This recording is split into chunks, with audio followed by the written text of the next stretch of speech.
This is the He Who Fights Monsters panel, and I'm your host, Paul Roberts. I'm the editor at threatpost.com. We're a security news blog. And we have a great panel today who I'm going to introduce in a second. Just a couple seconds on the ground rules or kind of how we're going to frame this. I'm going to introduce our panel members. We have a few slides kind of germane to what each of the panel members are going to say, then we really want to take questions from you, but we only have an hour, so actually what we're going to do is hold questions for there's a Q&A session after this in Pavilion 4, which is 2 doors down on the right, I hear, and we're going to take questions there in the Q&A room afterwards, okay? And I know there are a lot of you who have questions that you want to ask. But you know, the time for our panel is short. Okay, so I'm Paul Roberts. My introduction to this, well, Anonymous and Aaron Barr and H.B. Gary obviously came as a reporter, and ThreatPost covered this story as it was breaking, as did a lot of other folks. I got to know Aaron personally.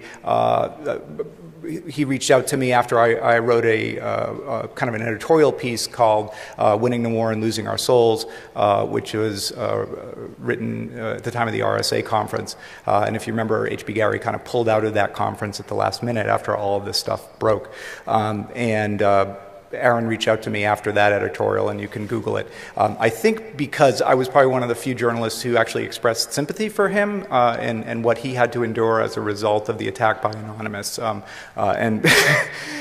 You know, we all fuck up every once in a while, right? But most of us don't have Stephen Colbert kind of, you know, riffing on our fuck-ups in life. And Aaron unfortunately did.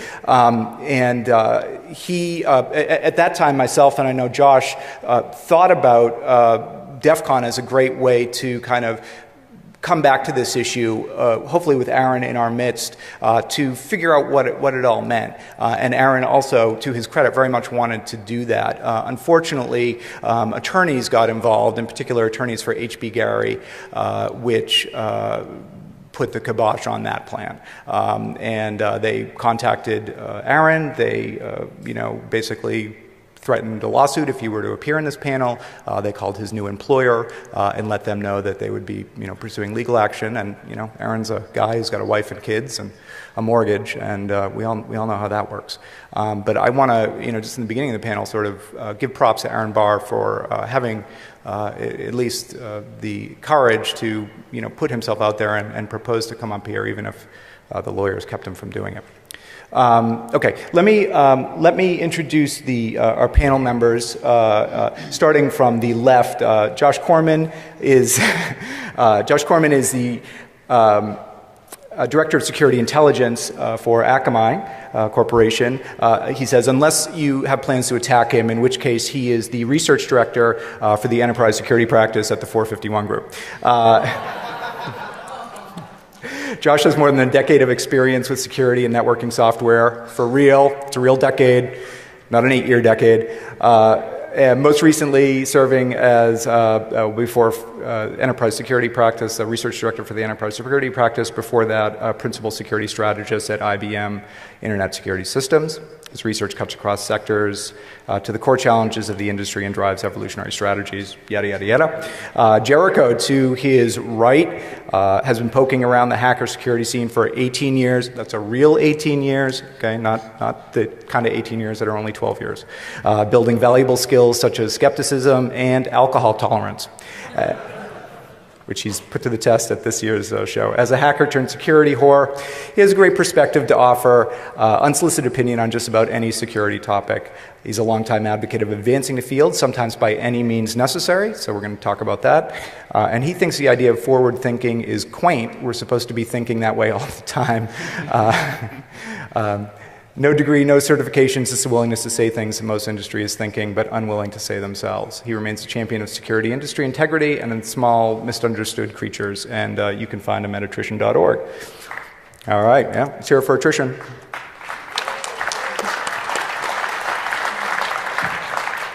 To his right, Baron von R. He's worked as a security professional for 13 years. That's a real 13 years, Baron? both for and with IT firms, including IBM and Command Systems. He's currently working in incident response forensic security auditing at a leading aerospace company. Baron's expertise includes ethical hacking, pen testing, social engineering, information security audits, computer forensics, stenography, open source intelligence, and the like. Okay, so he's ready to weigh in on our panel as well. And who is Baron von R? I don't know, maybe you're going to find out. Okay, here's our Twitter handles. That Baron von R Twitter handle isn't real, so don't try and follow him. Okay. I'm going to pass the mic over to my esteemed panel member, Jericho. Yeah. So to put this in perspective, raise your hand if you're not an asshole at some point in your career. I see one hand. Go ahead and leave, please. We prefer no liars. How about if you don't profit from your security work? Yeah, okay. And somebody raised their hand back there. Another liar, yeah. And so how about if you think you know the whole story behind the H.B. Gary saga, or if you think you even know half of the Anonymous saga? Well, one hand. Yeah, go ahead and get the hell out. Liar. Or wait, is that Aaron Barr? Second over here. Those are the threat post readers, actually. Okay, Aaron. Do you want to come up and be a panelist? Make sure you go to the room after this. Let's talk. Okay. So after that, does anyone want to admit that they're part of H.B. Gary? Or H.B. Gary Federal. Or Federal. They're different companies. Yeah, I know, different companies. So I know it. Huh? Do they pay you? No, but I have an email address. So, okay. When was that email address created exactly? I've had an email address there since February. So that narrows it down. We do have one member of Anonymous in the group. Confirmed. Well, he says, I have an email address at HB Gary and I don't get paid by them. So think about those questions, because a lot of what we're, as a group and as an industry, are leveling accusations at Aaron, that was really kind of a lot of the criticism, and we kind of forget to look at ourselves and say, I'm basically halfway to the monster that we claim he is. Okay.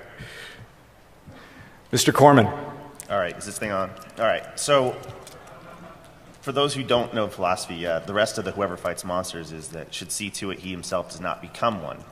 And I saw quite a bit of cognitive dissonance over, geez, that 17-year-old anarchist in me wants to join AnonOps. And, the guy protecting a Fortune 50 network or so wants to fight them. And I basically thought it was useless to talk about white hats and black hats and gray hats. And, you dust out your advanced Dungeons and Dragons, and essentially it's not just a good versus evil thing. I mean, some people see Anon as Robin Hood, right? Chaotic good, Arab Spring, freeing oppressed people, transparency for the win, right? Other people see it as the Joker, chaotic evil. They just want to see the world burn. So what we tried to figure out is the conversation wasn't moving forward, so I just dusted this thing out. And the real defining characteristic isn't good or evil, they're chaotic, right? So we have a rise of the chaotic actor, so to speak.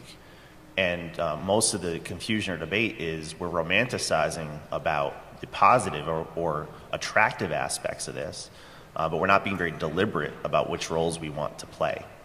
And we're going to get to some of that searching your soul. I mean, that was the point of your article was, as we're fighting this, are we losing our soul? And Aaron's a living embodiment of he even violated his own personal ethic in some of his actions. And we just get so caught up in the activity that we're not in control of it, but rather a victim of it. So try to figure out through the course of this where you fit on here. But more importantly, where do you want to fit on here?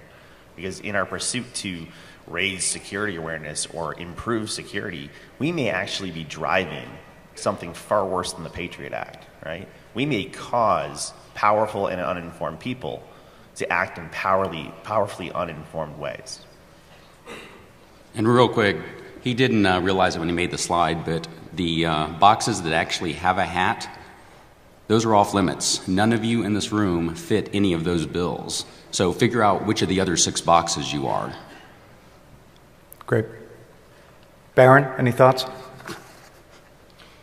Well, I'm kind of in the middle of the whole thing. From a perspective of the government and the intelligence agencies, all of this kind of activity, especially on Aaron's part, is a part and party of what we've been doing since the beginning, since the forming of this nation: disinformation, intelligence gathering.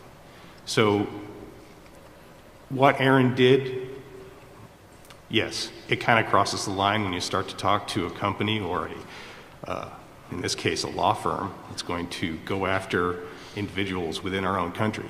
Even the CIA wasn't chartered to do that. So yeah, in my book he crossed it. But as Richard Thiem said in his Black Hat tutorial, it's all gray. One man's terrorist is another man's freedom fighter. You just have to know where you sit, and you have to come to grips with it. Okay, thanks. Good thoughts. I think I'm going to start just with I think probably a question that the answer of which will maybe help us understand where each of you guys come from. But who is anonymous in your minds? Whether that's who they are literally or who they are kind of symbolically. I'll take a stab, but I think people think anonymous. Well, first of all, there's probably several participants in the room, maybe even on the stage. And it's not a group, right? I mean, we know this, but I'm just to tell you things you already know. Anonymous is not a group. Essentially, it's like Taylor Rental branding. It's a franchise. I mean, some people that took the name were doing things like Arab Spring or something locally. It was just a way to it was almost like a post-secret, right? It was a way to do something without getting caught, maybe as a whistleblower, and it can form a very valuable part of our culture. I think it was kind of hijacked by smaller groups, and now it's become something that's maybe gone from public benefit to public menace, depending on who you are. I think my personal disappointment is if, in fact, you think this is going to make security better by showing failure. I doubt it, right? Anybody that's done work with Fortune 50, Fortune 100 CISOs, they're not going to do better security. They're going to do more security. Wait. So you're saying that pointing out failures is not going to help security? No. All right, let me refocus to my actual point. Any cause will have an effect. It just may not be the desired effect. And if we're going to do this, hey, if we're going to have chaotic actors, I don't think we're going to eliminate, nor do I want to eliminate participants throughout that grid. I would like to challenge that if we're going to do something like this, let's up our game. You know, why don't we have a lulsec that targets child exploitation sites? You know, anybody following the Jester, why don't we have more people doing things to map out or DDoS jihadist websites? We have an opportunity to not just cause chaos, but cause directed chaos, which is kind of an oxymoron. But if, in fact, we feel powerless that PCI has hijacked our industry, if, in fact, we don't feel like we can actually get our jobs done because management won't listen, there might be more constructive ways to channel that angst. I think that was an excuse, though. I think they just took that up after originally saying that they just wanted to smash things. So to make it have some sort of legitimacy, and to maybe, when they do get caught, have some sort of case to make in court, saying, we were doing this because we believe in this. I don't believe that's the case. And I think it's been hijacked completely now, all the way up to the nation-state level. So we have actors in many countries attacking many different things, and they could be just red cells that are working from within other governments' intelligence groups because they're anonymous. And even after qualification, I kind of disagree. I mean, how many of us have been in the industry for long enough, and it's like, you know, you work 40 to 80 hours a week and you're banging your head against the wall and you're getting paid to do it and they're still not listening. How long do we have to go through this before, you know, we actually affect change? You can do pen tests for 15 years and go back and like every 6 months you retest and it's like, wow, you know, you still didn't fix this remote service. You still didn't, you know, sanitize input here. You're not learning your lessons. So maybe it is time for Anonymous or lulsec to come in, take these companies, bend them over and fist them and wake them up.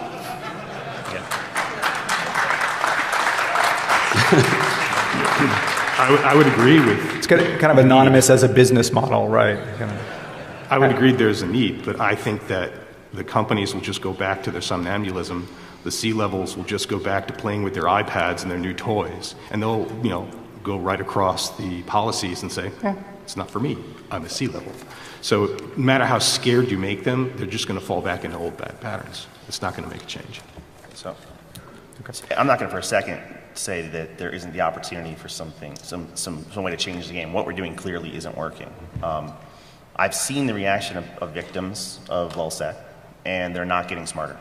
I guess that's my point. It's that I think there's the opportunity here to catalyze a different conversation, to drive things forward instead of just banging your head against the wall for 15 years. I'm just not seeing that message sent equals message received. In fact, you look at the Sony thing, because of the earthquake happening and costing them far more damage and financial loss than the punishment campaign and sustained raping of 23 on your last count on your website.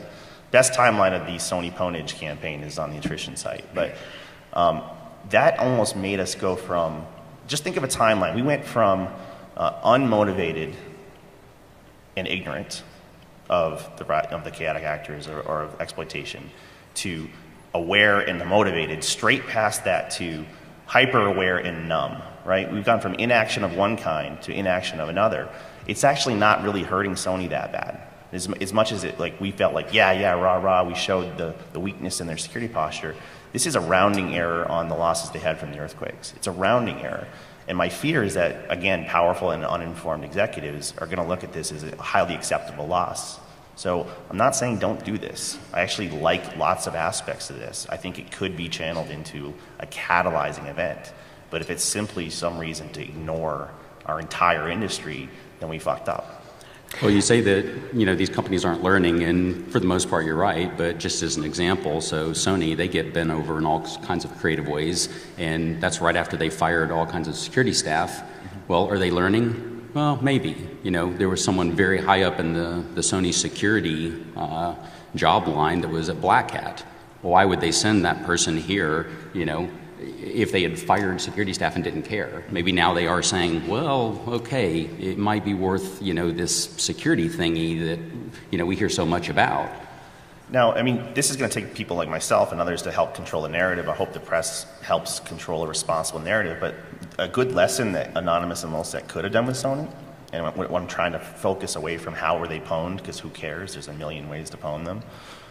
Here's a good takeaway. If you sue a researcher who finds a vulnerability in your platform, you're going to get raped, right? If you haven't figured out the ideas behind coordinated disclosure, or that those kinds of actions have negative consequences, we've now upped the ante. So one thing they may learn is don't frickin' sue researchers. So if we can steer the lesson instead of just hope that attacking them teaches them something, we have to follow that up. Right. So, there's a long and proud history of hacktivism, and you can look at, groups like Electronic Disturbance Theater, Legions in the Underground, Cult of the Dead Cow, Federation of Random Action.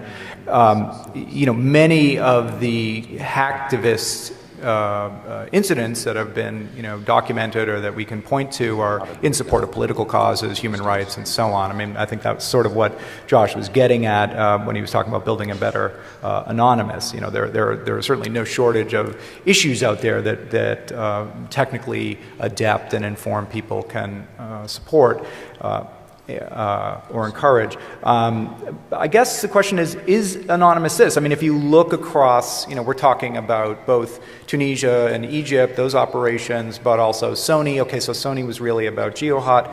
HB Gary was about them being pissed off that they might get doxxed. What is the connecting thread? What is the what's the ideal that ties us all together beyond we could do it and we did? What's first crack? Baron? Well, I'd just like to go back to the last point for a second. It's no coincidence that hacking insurance is up. So I think a lot of companies, and I did hear about one in particular yesterday, I'm not going to mention them, but they laid off a bunch of people in security and they bought hacking insurance. Give you $100 right now if you name them. No. How many people have hacking insurance in the audience? So back to, what was the question again? There's the business we need. I forgot. No, the question was, look, again, we can look back historically and see incidents of ideologically motivated hacktivism, again, whether it's in opposition to China, in support of Myanmar, against the Republican Party, God bless them, or what have you. But when you look at Anonymous, when you look at Anonymous and LulzSec, it's harder to discern what the message is. Certainly, Operation, Tunisia and Egypt seem like pretty straightforward hacktivist, examples of hacktivism. Sony, I don't know, and H.B. Gary, almost certainly not. Well, I would say that in the genesis of Anonymous, you had the fight against Scientology. They actually had people who were involved in the groups who were involved in Scientology. They had friends, they had family who were getting, taken away. Chanology, right. So that was the start of it. They fought a giant entity with a lot of money and a lot of lawyers with an anonymous, attack. That led on to, this whole Arab Spring. They're trying to do something good. They're trying to set up comms in places that are, shutting down internets.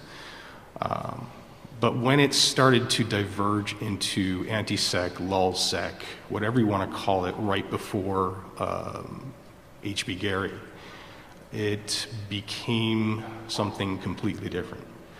And I'm not sure completely of the motivations to start. I know that Aaron had said things. He had said them publicly on the news, and they didn't like it, and they just took him down. His fault, frankly. After the spool came out and everything started to come out about what they were doing, a lot more people jumped on the bandwagon. But after that, LulzSec really seemed to kind of lose its aegis.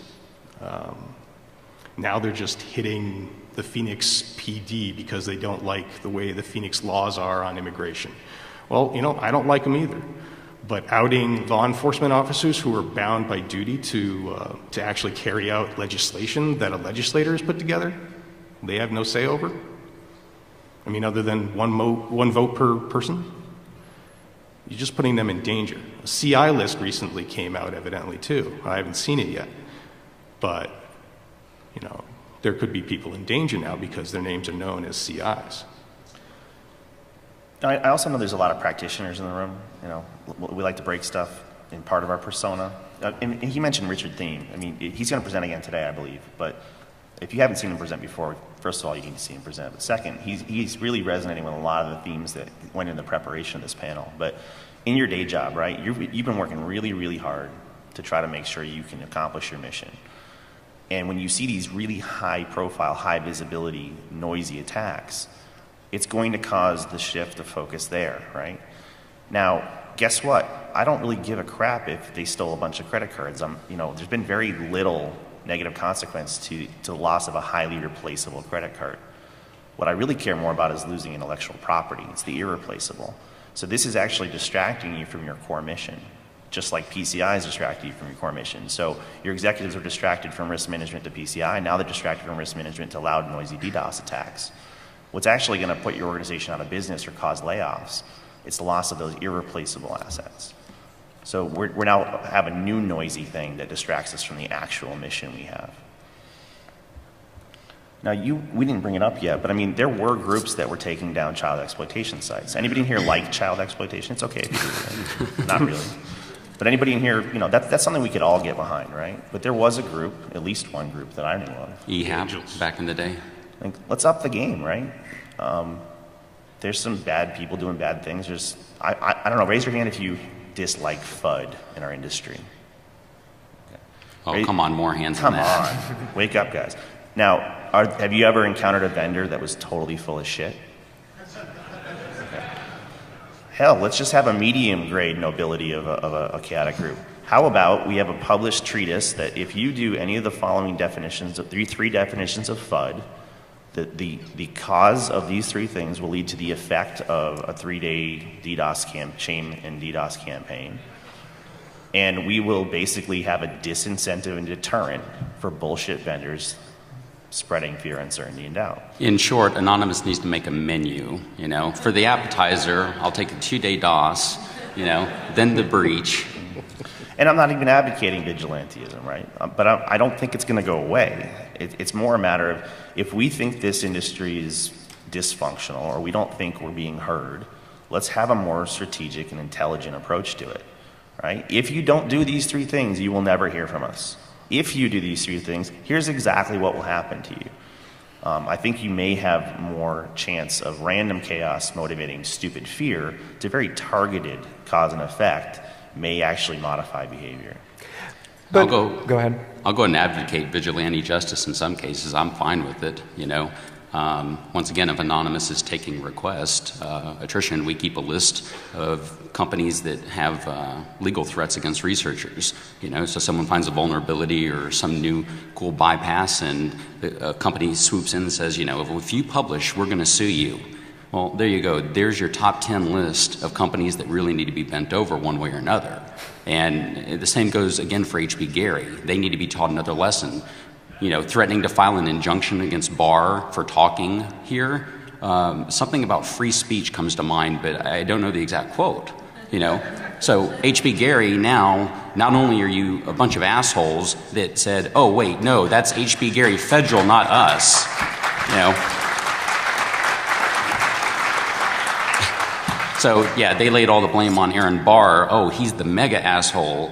But wait a minute, now that he's gone, you turn around and you show that you have, you know, I want to say a more evil streak by trying to limit him. And, you know, again, Paul covered this. I understand why Aaron backed out. And the kind of neat part is that originally there's 2 times he tried to back out of the panel. The first time he resolved it. You know, he talked to his new employer and he still made the effort to get on the panel. And that was really cool of him. And then the second one was, you know, it's too much. Like I said, wife, kids, mortgage, he's got too much to lose now. So, you know, just take it all into account and consider the entire picture as much as we know of it. Yep. And I want to talk about HB Gary because I definitely don't want to reward them for, you know, suing Aaron off our panel and trying to, you know, squelch discussion of, you know, what was revealed by the hack of that company and what came out of those emails. So we are going to talk about that, and we're not going to let HB Gary kind of get away with stifling that discussion. But just to follow up, I'm wondering when you're talking about, you know, Anonymous or something like it as a tool to enforce best practice, I guess, in a way. Drink. Huh? You said best practice. Okay. So, yeah. Sorry. But you know, isn't what you're sort of sketching out a kind of vigilantism? So you know, it's like. You know, as somebody said to me yesterday, it's like the Clint Eastwood movie. You know, sort of Clint Eastwood comes into town, but of course you never know what town Clint Eastwood's going to come into. You know, you never know where he's going to choose to, you know, enforce order or enforce his version of order, and you may not agree with his version of That's order. right. But I guess I'm acknowledging that this is happening, and I'm put my big boy pants on and saying it's not going to go away. I mean, just look at what's happening within Anonops or LulzSec. I mean, they're turning on each other. We now have topiary in custody if you believe it's topiary. And there's good evidence that it is. They're going to lean on him. They're going to squeeze him. He's going to turn. I mean, some of the doxing events we saw were basically rifts within the group. So when you don't have an organizing principle, when you don't have a mission or a goal, you're just kind of doing shit, it self-destructs to a certain extent. So I think there's an opportunity here that if the real driving force was that you think security sucks and you want to make it better, that's an if, right? It's a conditional statement. I'm not so sure that the current, you know, 1.0 or 2.0 is working. Do you think the information that came out of the attack on HB Gary, including the plans, Team Themis, and the back and forth with Hunt and Williams and the Chamber of Commerce, did the transparency that we as a community gained about those types of dealings justify the attack? And a second question might be, do any of you think that the harsh light of daylight that was shown on those types of dealings have curtailed those types of contracts, projects, negotiations, discussions, either within the Beltway or anywhere else? It's been going on for a very long time in the private sector. Private sector intelligence is a very, very big business. Before Z, before Blackwater. Many former intelligence operatives go into business for themselves and do black ops type of work for companies, inside and outside of this country. So it's nothing new. It's just somebody got their hand caught. That's all. Well, I guess the real question for the audience then is the whole H.B. Gary saga, when we learned what they were doing, who was actually surprised at anything they were doing, proposing, or just spitballing? Who was honestly like, wow, I've never heard a company do this? I think I saw one hand, and that's good. Because like you said, this has been, you know, a multi-million, if not $1 billion business. The thing is, we just don't know all the companies that have been doing it. They just haven't hit the news. Mike? Why do you have to be behind a mask to promote accountability? If you want to promote accountability, unmask yourself and show us you are. Yeah, we were in a hurry. Why should I believe you if you're going to hide your face from me? Yeah, so the question is, why do we listen to this guy if he's not willing to show his face? Shall I unmask myself? Are you a bed? Well, wait. Wait. There are people out here that will say they'll straight out, they'll dox you, they'll get at your family, they'll get at your work, they'll get at your entire life because of the fact of what you do. If you feel you need to cover up your face, keep yourself safe, do it. Okay, so we have two different opinions, but then the question becomes, you know, who listens to LulzSec? When they say we hack something, but they haven't actually released the information, who believes anonymous when they say something? Let's do a quick show of hands, though. Who thinks we shouldn't listen to a fucking thing he says because maybe he's a Fed, maybe he has an agenda? We don't know who the fuck he is. Why should we listen to him? Who thinks he should unmask? Raise your hand. Come on, be more courageous. Only a couple people? Okay, just to make sure, who thinks he should stay masked? I think this is what they call a self-selecting population. So, real quick, that's an excellent question, but it goes back to why does someone need to show their identity if they're making good points or if they have relevant experience, you know? And now that we're a little ways into the panel, I'll say we vetted him. We know his background. We know some of what he's done, some of which he can't talk about, and we know that he will add a certain perspective to the panel. So we were fine with that, him coming on, claiming to be anything he wanted to be. Within reason. I am a squirrel.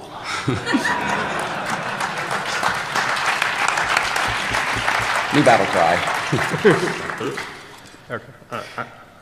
Go ahead. As for the gentleman talking about being doxxed, I'm in the open. I've always been in the open. I'm not covert. I'm overt.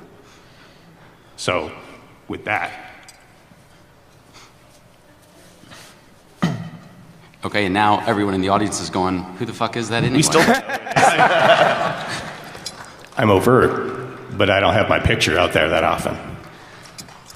Raise your That's just a hand if you know personal who this choice. is. 4, 5, 6, yeah. So you're still masked. Yeah, I'm still masked. So in short, and that's why it's such a great question, is mask or no mask, it doesn't really matter, you know? It's more about the message, the content. Do you want to that we're introduce kind yourself of- to the audience? What's that? Do you want to introduce yourself? I go by the name Cryptia. I have a blog on WordPress. I've been blogging about LulzSec and Anonymous for quite some time. They know who I am. I have treaded the line where I say to them, hey, you want to out people for doing bad things? Cool. But do it right. Stop this crap where you're just, SQLing, taking down, data that's unimportant. Your last dump that I looked at, the Mantech dump, one SBU document, sensitive but unclassified. You can get it with Google. In short, he's saying you're a bunch of pussies for that one. And I did say that in the blog. So learn your target. Know what they're doing. Really, one of my last posts, I said, look, the real dirt has only come out from insiders. You had the Pentagon Papers, you had Deep Throat, And now you got Manning. Manning. The source, not the movie. Yeah, not the movie. So you've got people in the know who have access to very dirty things, who decide to speak power to truth and release that information. Now, in Bradley's case, I think from the transcripts that I've seen, he is mentally unbalanced to a certain extent because of all the crap he's gone through. Going into the military was a bad idea with where he wanted to go with his life, with reassignment. So he had a lot of pressure. And trusting that piece of shit Lamo was another And trusting royal screw-up.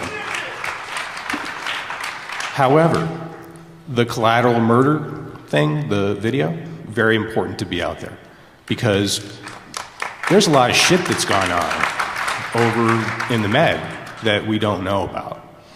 And that's just one tidbit. But that, out of all the dumps, all the cables and stuff, that was the most important thing. The rest of it, unimportant to me. Sure, there's backbiting between the United States and other countries. We deal with people we don't like. We have to. That's just the nature of the game. So if you're going to do this and you're going to find the real dirt, then find the real dirt, vet it, and give it to the papers. What WikiLeaks wanted to do and did before the cult of Julian. Real quick, building on that and going back to the building a better anonymous, which I wonder if we can do that as a consulting gig, releasing $250,000. I've already reserved the Better Anonymous domain, by the way, so. Okay, quick. Is there a lawyer to trademark this?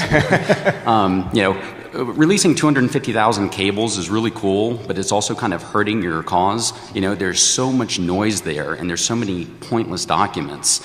One of the better things they could have done is to actually go through and hand pick the top 10, top 50 or whatever, put them out one a day or something. We used to have like the HP bug of the day. Right. Leaked cable of the day. Month of browser bugs, right? Yeah, exactly. And you turn it into this kind of campaign, but you also focus on the big ones, the collateral damage.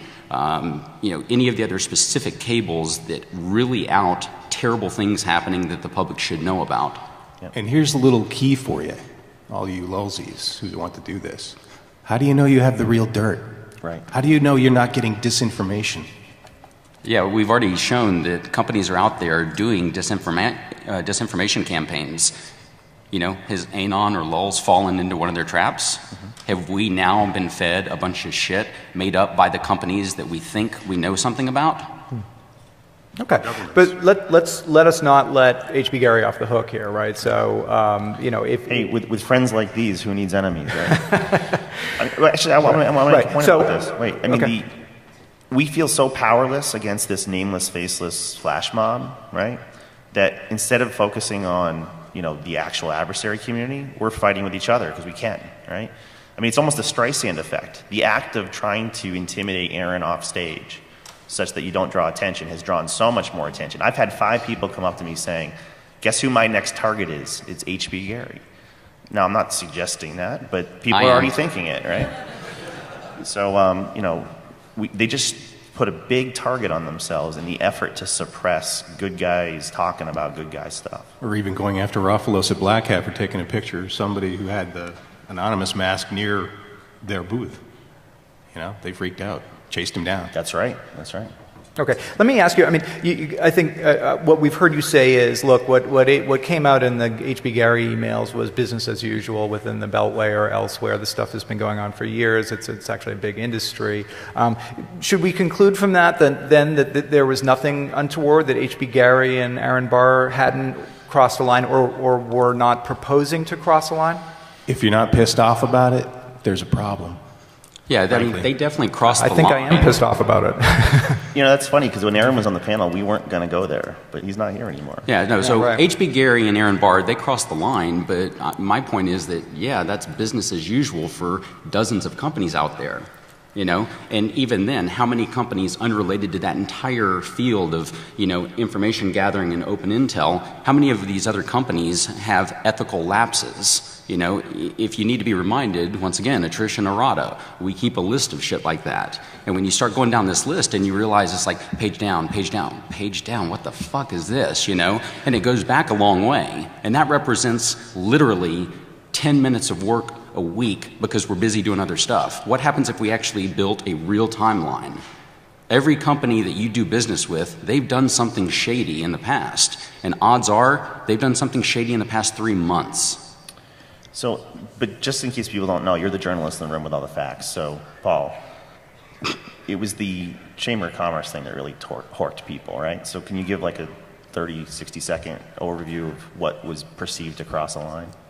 What happened with the Chamber of Commerce, or the emails that came out, is that the law firm of Hunton & Williams, which was representing the Chamber of Commerce, okay, we have 10 minutes. The law firm that was representing the Chamber of Commerce was working with Themis, which was Team Themis, which is a name that represented Palantir, HB Gary, and Berico, to research what the Chamber of Commerce thought was basically a corrupt organization that the SEIU and Think Progress and Change to Win were engaged in, criminal activity, basically, to try and undermine some of the Chamber of Commerce's members. And they wanted to use the tools of Palantir, the kind of data correlation tool, and HB Gary's open source intelligence, and Berico, to try and reveal that. Of course, they're not the Justice Department, so even if they had figured out that it was, a RICO violation, I'm not sure it was up to them to prosecute it.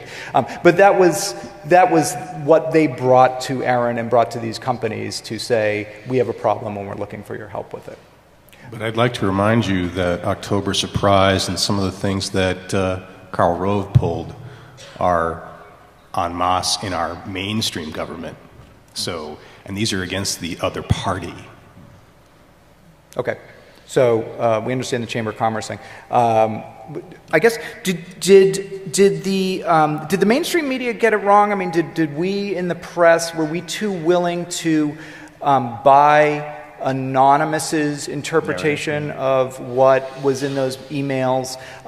Would we have felt differently if instead of the Chamber of Commerce, it was a plan by a politically left-leaning or progressive group to interview, to investigate Koch Industries and Americans for Prosperity and some of the groups that have, probably this audience generally more up in arms. I mean, was our feelings about this tempered or colored by who was being, who was who was behind the law firm, who was paying for this, and what the mission was? Because Aaron has always said, I would have done it for anyone. Yeah, sure, Chamber of Commerce, but I would have done it for, Greenpeace or PETA, or it didn't matter. I mean, it was just they were a customer. He's client agnostic. Client agnostic, right? Everybody's their money's all green. Does it matter? Did the press get it wrong? I think you can generically say yes and no. The press is kind of a nebulous group like Anonymous. I mean, some of the journalists, I think, at least got it right or put a fair perspective on it, and some of them, sensationalized it. You know what? I think he's right. I mean, 60 Minutes is doing a long piece on the whole thing right now. It's going to come out in the fall.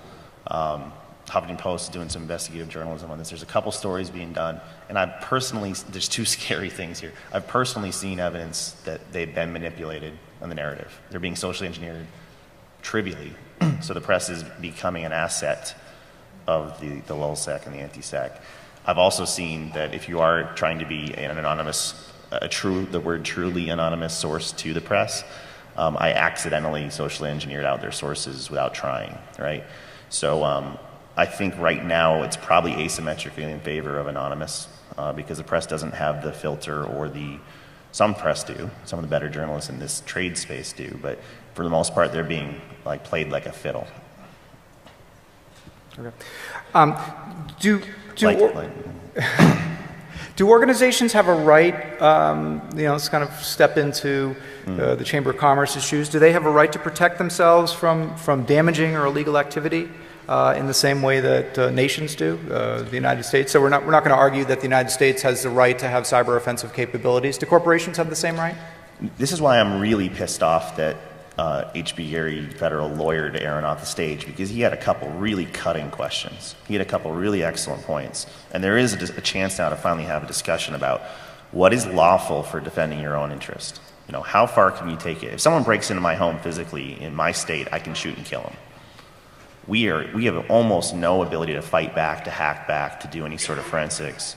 We don't have the laws have not caught up with that yet. So I liked the forcing function of this particular case, because it asks us, and it might start challenging the discussion of what is lawful hackback. And because there aren't laws, there's a lot of gray area and ambiguity, and maybe if you consult with your own internal counsel, maybe you should start stretching that ambiguity right now, because we cannot withstand an attack on pure passive defense. We are getting our asses kicked. Others? Nation states have rules that they've set up. Corporations are corporations, but they've recently, I don't know how recently the ruling was, but they're considered personal entities, a single entity that can be treated as a person. That whole thing with the Supreme Court recently about money and advertising and all that. So if you as a person are hacked and you hack somebody back and you're caught, are you just going to say, well, they attacked me and virtual castle law. It's not going to work. So no, they didn't have the right to do that. Take a look at offensivecountermeasures.com. Some of the stuff Paul Acom's doing, John Strand's been doing. They're not saying these things are legal, but we're going from purely only defense to maybe unlawful offense, and there's a continuum there of active defense, and there's some things where there's a lot more you probably could do, and if you get some legal coverage in advance, you could probably stretch that a little further. And also, let me reiterate for the people who came in later, we are doing a question and answer session immediately following this in Pavilion Room 4. Also, I'm looking on Twitter for questions. I think the hashtag is TPanel. Thanks for breaking it, Chad. Twitter's broken again. Well, if it comes back up, TPanel is a hashtag, and just send me your questions. I will be checking it between here and the Pavilion 4. Let me ask you: Is Anonymous protecting us? Is Anonymous standing up for us, or is Anonymous terrorizing us? And I guess one question I would ask to the audience is: how many people here feel like they would feel safe taking a public position in a blog post, quoted in a news article, being critical of Anonymous, being critical of their actions? And how many people would feel safe doing that, like that wouldn't result in them getting attacked?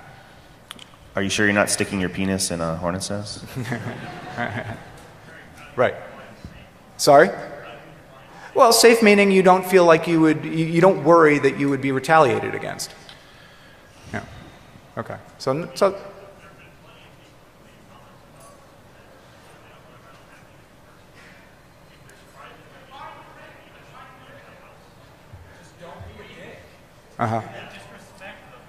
respect them. Okay. What if you choose not to respect them? Well, as an example, I don't know.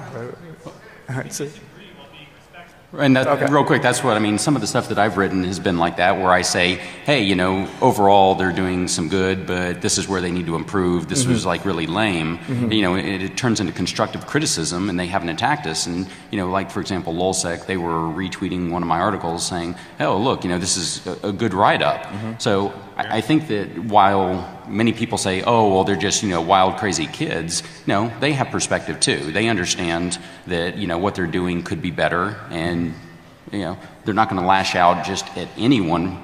They're probably going to go after the people that attack them needlessly or say something that's just really stupid. Yeah. And when I had that thing up there, I'm not saying we shouldn't have this role at all. I'm not saying that at all. There's a real opportunity that if wielded properly, this power could do a lot of good. There's also the opportunity that if wielded poorly, it's going to cause the very things we claim we don't want.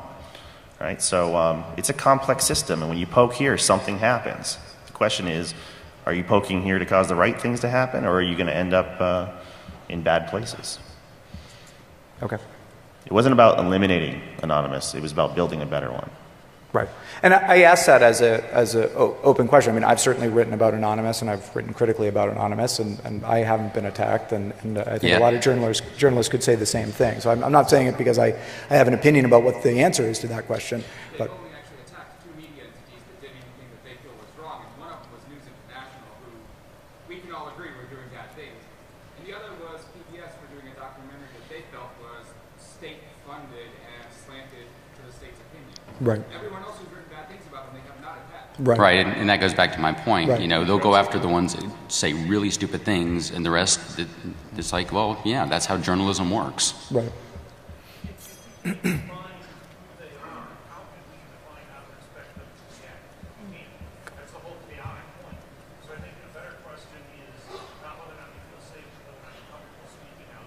Right. We're out of time. Right. Right. Well, and to the point here, you know, they've only attacked two news organizations. You know, it's kind of like, you know, if you're Armenian, you know, we've only attacked two Armenians, and one was this guy, and the other was that guy, and you know, so if you're Armenian, you probably don't have to worry. You know, an attack's an attack. But I think I'm getting the big Defcon X, which means we're out of time. But I thank you very much for coming today, and question and answer panel follows in Pavilion 4.